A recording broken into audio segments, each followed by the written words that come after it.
کون mind set خراب کر رہا تھا؟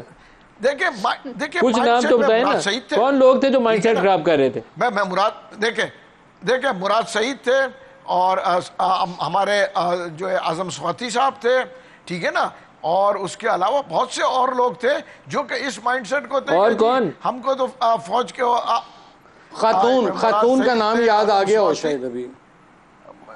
نہیں بھیا، خاتون کا نام ہی یاد نہیں آ رہا مجھے. جیسے اچھا میں آپ کو بتا دوں، شیرین مزاری بھی اس میں جو ہے، میں ان کی بڑی عزت کرتا ہوں، مگر وہ بھی جو ہے ہمیشہ فوج کے نیگیٹو تھی. پریزیڈنٹ کے شیرین مزاری بھی فوج کے نیگیٹو تھی. چلائیے جی پروڈیوسر صاحب، خبر چلائیے اس کی. بالکل اس کی وجہ یہ ہے کہ وہ پریزیڈنٹ ہاؤس میں میٹنگ ہوئی تھی، اس میٹنگ میں بھی میں بیٹھا تھا. پریزیڈنٹ ہاؤس کے اندر بھی یہ باتیں ہوئی تھی الوی صاحب کی موجودگی میں بھی؟ جی بالکل، میں وہاں پہ بیٹھا تھا جس کے اوپر انہوں نے جو اور الوی صاحب کو بھی پتا تھا، الوی صاحب بھی خاموش تھے. یہ تو بم چل ہے جو آپ کہہ رہے ہیں کہ پریزیڈنٹ ہاؤس میں الوی صاحب کی موجودگی میں یہ بات ہوئی تھی. ندیم ملک صاحب، supreme commander of the armed forces کی ناک کے نیچے یہ ڈسکشن ہو رہی تھی کہ کس طرح سے یہ بڑی خبر چلائیے جی. وہ کہہ رہے ہیں پریزیڈنٹ ہاؤس میں بھی یہ میٹنگ ہوئی تھی. اور عثمان ڈار کا آخری شارٹ پلے کر دیں تو اینڈ ہو جائے گا پروگرام، تو ہو جائے. لیکن وہ بڑی خبر بھی چل پر ایک سائڈ پہ شارٹ بھی چلائیے.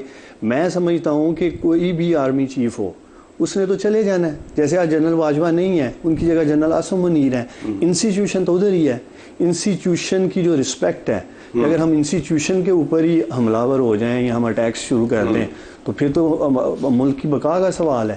تو وہ جو چیز تھی جنرل باجوہ کو لے کے پھر وہ جنرل عاصم منیر تک آتی ہے. اور لانگ مارچ آپ کو یاد ہوگا جو نومبر میں بھی ہوا. Long march general Asim Munir کی تعیناتی روکنے کے لیے کیا تھا عمران خان نے. آف کورس وہ ایک تعیناتی کو بھی روکنا تھا. پھر وہ سارا ایک پورا مائنڈ سیٹ چلتا آ رہا تھا. خیال ہے کہ عمران خان صاحب کو شاید انسٹیٹیوشن کے اندر سے کوئی انفارمیشن تھی، یا کوئی ایسی ہو سکتا ہو کہ لانگ مارچ کرنے سے جنرل عاصم منیر جو ہیں وہ نہیں لگائے جائیں گے یا ہٹا دیے جائیں گے، یا جو بھی ایک تھا. میرے پاس پروگرام کا وقت ختم ہو گیا، لیکن آپ کو اسی بم شیل کے اوپر چھوڑے جا رہا ہوں.